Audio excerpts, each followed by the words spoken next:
cewek kalau kamu kejar lari jual mahal, betul? Laki-laki ganteng, kamu sebagai perempuan ngejar dia juga gengsi, jual mahal. Tapi kalau kamu biasa-biasa saja, dia penasaran. Begitulah dunia mempermainkan manusia, begitulah duit mempermainkan manusia. Begitu manusianya cuek, duitnya aku cukuran. Paham enggak? Jujur atau jujur? Kenapa kamu ruwet cari duit? Mesti urusannya kuwi. Gak cuek sama duit. Gak cuek.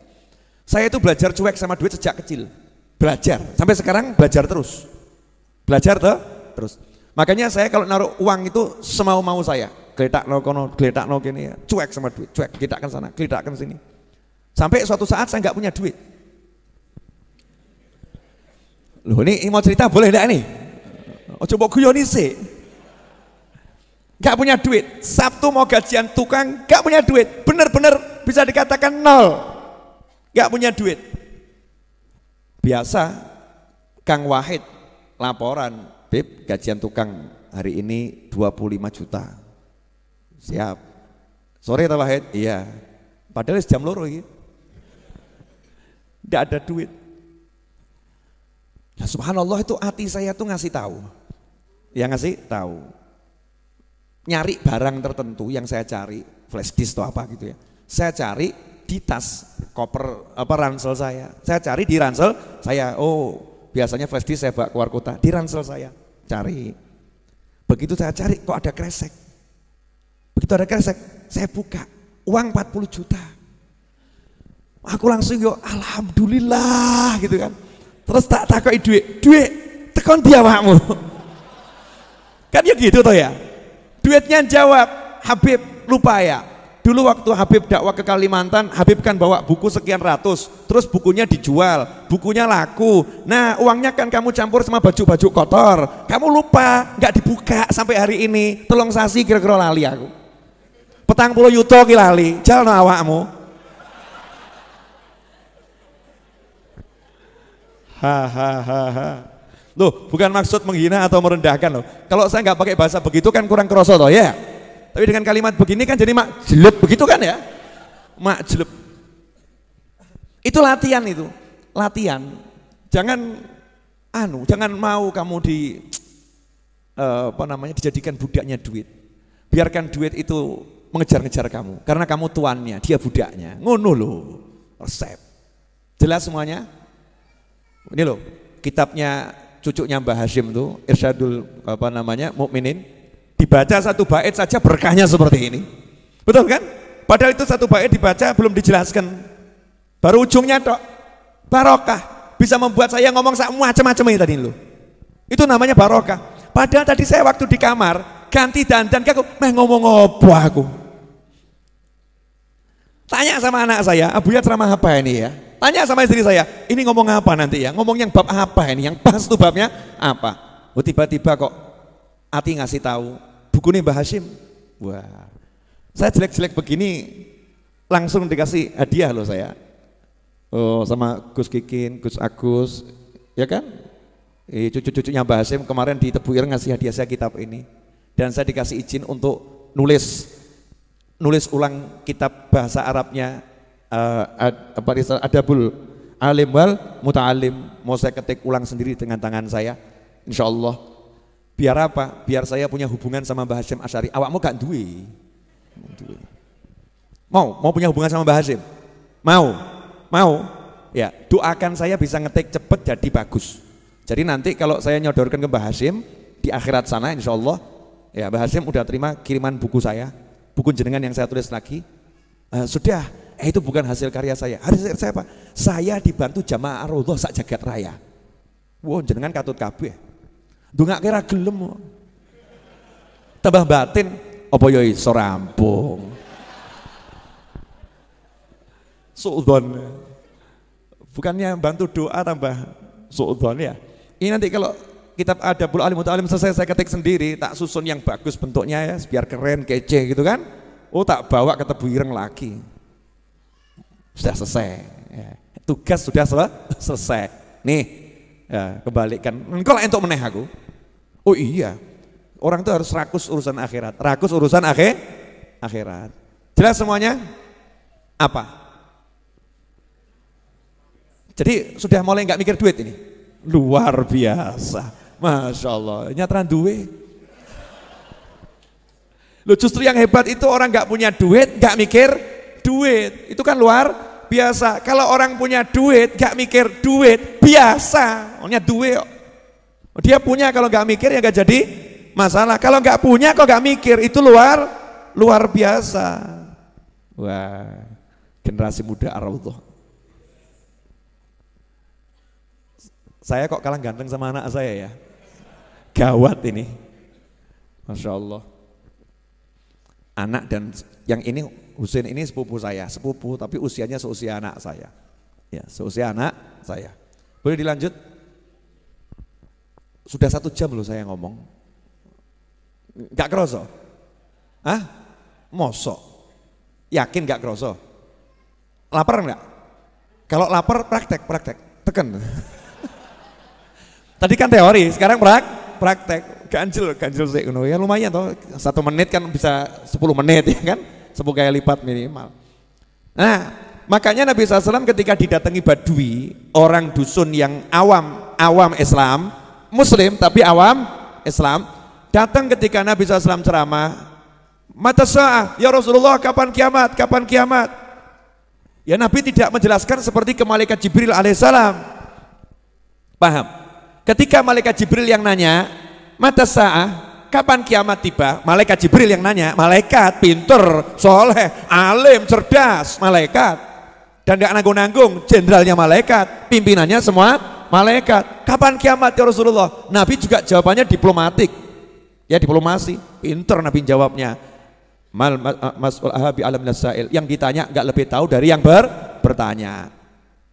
Jawabannya begitu, tapi tak kasih tahu ya ciri-cirinya kiamat kalau udah mau tiba. Disebutkan, mau tahu, baca buku terbaru saya, Telaah Hikmah 40 Hadits Arba'in Nawawiyah. Ada di situ, udah saya jelaskan panjang dan lebar. Modal 100.000 beli di sini, 120.000 termasuk ongkos kirim Pulau Jawa seluruhnya. Madura itu bukan Pulau Jawa loh ya, iling loh ya. Nah, terus 170.000 untuk luar Pulau Jawa. Udah saya bahas di situ, lengkap detail. Jangan tanya lagi di sini. Nah di sini cuma saya mau jelaskan pokoknya saja, boleh toh ya? Nah ketika malaikat Jibril yang nanya, Rasul menjelaskan detail ciri-ciri kiamat kalau mau tiba begini. Malaikat Jibril, sahabat yang nanya, sahabat yang biasa ngaji dengan Nabi SAW, yo dijelaskan ciri-ciri kiamat mau tiba begini. Gandeng sing takok orang awam dari pegunungan, gunung batu, datang nanya kapan kiamat, nanyanya sama teriak. Rasul nggak jawab, justru Rasul balik nanya, lah kamu punya persiapan apa? Siap apa kamu? Saya sholat gak banyak, nekat gak ini? Nantang loh, takut kiamatnya kapan? Kiamatnya kapan? Kan mestinya kan seperti orang udah siap gitu ya. Ditanya, lah kamu punya persiapan apa? Dereng siap. Sholat ya belum beres, puasa belum beres. Lah kamu punya apa? Ya walaupun gak beres begini, saya cinta Allah dan Rasulnya. Saya cinta Allah dan Rasulnya Muhammad SAW. Jawaban Nabi, anta ma'aman ahbabta, kamu bersama yang kamu cintai. Selesai, case close, kasus ditutup, selesai. Berarti urusannya apa? Nanya kiamat justru dapat Nabi, nanya kiamat justru dapat Nabi. Karena kalau orang ini diterangkan detail justru nggak dapat Nabi, paham ya? Justru nggak dapat Nabi, dapatnya cuman pasal-pasal ayat-ayat tentang ciri-ciri kiamat. Nah kiai-kiai dulu, Habib-Habib dulu paham. Kalau kita nanya, yai apa dalilnya tahlilan? Yai apa dalilnya maulud? Tambah gak tahlilan, tambah gak maulud. Ngapain? Sibuk bahas dalil. Paham gak? Makanya wis gak usah ruwet ya. Ono sing mati 7 dino tahlilno, 40 dino tahlilno, gitu kan ya.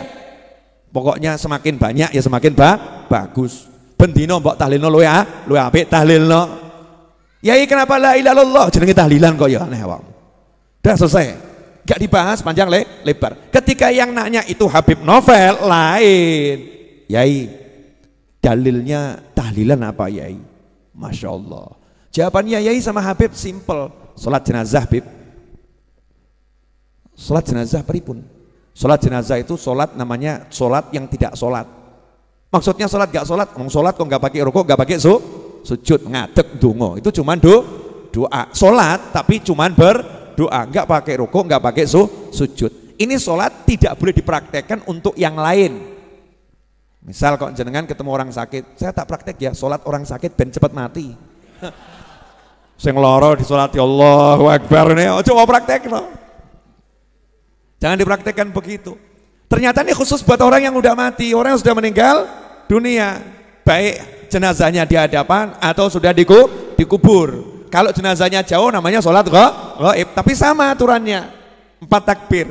Lah apa yang dibaca? Ternyata surat Al-Fatihah, kemudian sholawat, kemudian yang dibaca adalah apalagi doa, mendoakan mayit. Lah itu yang dipakai dalil tahlilan. Tahlilan itu apa? Ya mesti isinya Al-Fatihah, Yasin, yaitu Al-Quran. Kemudian isinya sholawat, itu bagian dari zikir. Dilanjut sholawat dan zikir-zikir yang lain, tasbih, tahlil, yang diperbanyak kalimat tahlil. Kenapa? Afdhalul dzikri fa'lam annahu la ilaha illallah. Kemudian setelah itu ujung-ujungnya baru mendoakan yang meninggal dunia dan mendoakan yang masih hidup. Betul enggak? Sholat jenazah begitu kan? Lah ya, sholat jenazah dibawa dalam kehidupan, itulah tahlilan. Beb, sepanjang saya belajar kok nggak pernah ketemu dalil yang seperti ini. Lah kamu nggak ketemu kiai, kamu ketemunya buku, ketemunya artikel, ketemunya share-sharean, beda bro, lain. Kalau ketemu kiai ada 1000 dalil, ada 1000 dalil untuk tahlilan. Ikhwani rahimakumullah, alhamdulillah 10:12 menit. Pertandingan tampaknya harus segera diakhiri karena amunisi udah habis. Ya, pertandingan harus diakhiri sekarang. Jelas enggak apa yang diajarkan malam hari ini? Bukan yang saya ajarkan ya, apa yang diajarkan malam hari ini. Artinya kita semua lagi belajar dari Allah Subhanahu wa taala. Allah mengajarkan kepada kita ke dalam hati kita masing-masing. Saya dapat pelajaran lewat berbicara, saya dapat pelajaran, engkau dapat pelajaran lewat mendengar, tapi kita semua dapat pelajaran di dalam hati. Mudah-mudahan barokah, amin. Nah, garis bawahi ya, satu, gak usah cari contoh yang lain. Walaupun orangnya bisa mabur, bisa kemana-mana, bisa nembus tembok ditembus ya, gak usah kamu urus. Belajar saja dari Nabi Muhammad SAW, selesai. Belajar dari Rasulullah SAW. Contoh Rasulullah SAW, tolok ukur bahagia gak bahagia, Nabi Muhammad SAW. Tolok ukur sukses gak sukses, Nabi Muhammad SAW. Tolok ukur apapun, Nabi Muhammad SAW. Selesai. Hidup kita akan nikmat.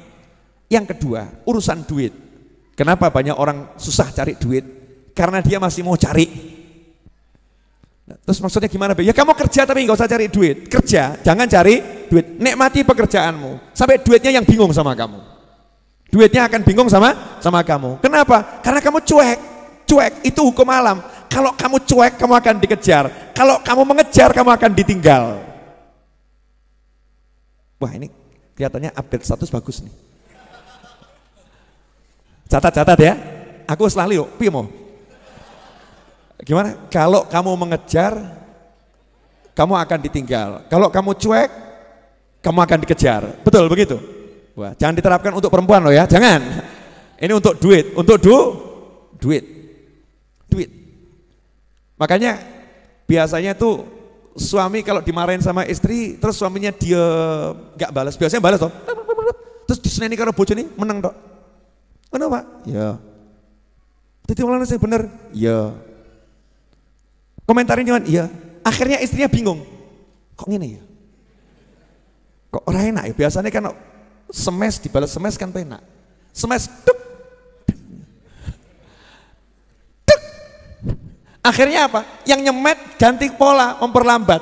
Tuk, tuk, tuk, tuk. Urip ngono kuwi. Rahasia loh ini. Ojo mbok dong. Nanti terlampau banyak orang bahagia, nggak ada yang datang majelis ar-raudhah. Ikhwani rahimakumullah, alhamdulillah. Mau saya ini duduk gini aja bahagianya luar biasa. Enggak cedok toh. Ini kan bahagia tuh bingung enggak itu? Ngene kok bahagia. Itu ya apa? Kemeringet. Ya kan? Kemeringet. Ya, dipaksa sama teman-teman suruh dandan. Oh, malam ini agak berbeda. Saya punya gaya baru pakai jaket. jaket putih, saya keliling Indonesia nyari itu nggak dapat. Ya, susah cari jaket putih. Saking mahalnya warna putih. Mau ireng akeh. Ya, biru akeh. Putih itu susah. Pantas enggak pakai jaket begini? Memang saya pantesan. Alhamdulillah, Masya Allah. Insya Allah barokah ya. Saya mau minta maaf kepada para gus, para kiai atau para habaib yang hadir di majelis ini kalau saya nggak bisa ngelayani itu. Kadang ada duduknya di belakang, saya nggak tahu. Kadang di pojok, nggak ngerti. Tolong santri-santrinya sama murid-muridnya. Kalau lihat kiainya di belakang, jangan menganggap saya merendahkan ya. Karena memang saya nggak kenal satu persatu. Nah saya makanya minta untuk teman-teman kiai atau gus atau habib, kalau jenengan rawuh di Masjid Ar-Raudhah, tahulah tempatmu. Tempatmu bukan di belakang, tapi di depan. Tapi saya juga paham dirimu. Saya juga nggak suka di depan. Memang di belakang itu enak. Di belakang itu enak. Lebih bisa menikmati majelis dan menikmati suasana. Kenapa? Kalau di depan dilihat orang banyak, kayak isobah. Ya tambah nggak enak. Tapi kadang orang-orang itu kan lihat ini kok kiai saya di belakang kok nggak disuruh ke depan gitu ya. Mungkin perasaannya nggak enak gitu. Karena memang kita di sini nggak tahu satu persatu dan tidak ada laporan ada kiai fulan, syekh fulan ya. Di sini banyak orang-orang soleh, termasuk jenengan tuh orang soleh. Kalau jenengan bukan orang soleh nggak mungkin sampai sini. Wong elek rarene ra. Cetok itu. Masuk sini berarti orang soleh. Hanya orang-orang yang baik yang mau kumpul sama orang-orang baik. Betul kan ya? Iya, berarti jenengan baik atau nggak baik? Baik, saya baik, aku baik, kamu baik, kita semua orang baik. Tapi di antara semua yang baik ini ada yang sangat baik. Kak ketokan wonge sapa itu? Ada gitu kan, orang-orang yang masya Allah datang ke sini. Saya minta maaf kalau belum bisa menjamu dengan baik. Termasuk yang nonton tayangan ini, masya Allah. Wah, dan yang nonton asli walim soleh, ya. Delok aku nyawang, jane ki delok aku ya ireng letak ya. Tapi kok ya seneng ya. Terus ditungakno, masya Allah, Habibnya masih hitam. Mudah-mudahan semakin bercahaya. Wah, amin. Modal lungguh gak kesel, bercahaya. Berkat apa? Berkat majelis. Makanya kita yang di sini ini bejo. Karena orang-orang soleh baik yang hidup maupun yang sudah di alam barzah lihat kita, kok kita dilihat letek, tapi mereka senang kelompok letek linggih bareng. Iya, orang letek kotor mau kumpul bersama cari yang baik, sama mereka langsung didusi kabeh, siram pure. Makanya jenengan kalau pulang pengajian kan rodok bingung, hatiku kok enteng ya, utang kok lali ya, masalah kok seperti hilang ya. Tapi itu kualitas masalah, ya ini bisa sampai di rumah, bisa sampai di jalan, balik lagi itu.